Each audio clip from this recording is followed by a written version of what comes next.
Good afternoon, Colin here with Techout, and this is an important announcement for everybody using Navstar on their S24 Ultra or S24.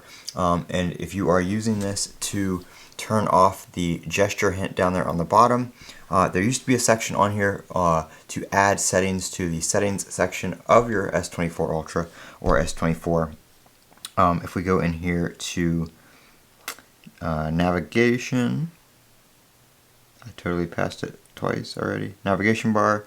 If we go to more options right here, you can see we have some other options here for turning on and off the gesture hint. That was something that Samsung did remove from the default settings in One UI 6.1 when the S24 series came out. And they did add the ability to add that back with a Good Lock module Navstar here. There's an option to add those settings, but there is a bug in the latest release of Navstar that takes that off, so you can see that setting is not here to add those extra settings. If you update and you already have them on, they will not go away. But if it is turned off and you update, you will lose the ability to toggle that option for the time being. And it looks like they were trying to make this more apparent where these settings options were going to be.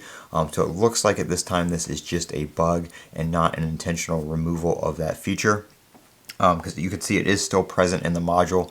It is just the fact the setting option to turn it on and off is not there. Now if I turn off Navstar here, that doesn't have any effect on it. So if I turn it off and I go back into the settings here, you can see all the options still remain. So that doesn't have any effect on it. But if you are somebody that uses the ability to turn on and off the gesture hint from the Navstar module in Good Lock, I would recommend you kind of just leave that update alone for now until the next release, just to see if that is fixed. But everything else is still working. You can still adjust the size of the gesture handle, the color, all that kind of stuff is still customizable in there and working. It is just the additional settings in the settings page for the gesture hint that is not there for the time being. So just want to give everybody a heads up on that if you're using that. I know I did make a video before on how to enable those settings when the phone first came out. So just for my viewers that did use that, hold off on that update if you're still using that feature. I'm Colin with Techout, and over to comment, rate, and subscribe. And as always, have a great day.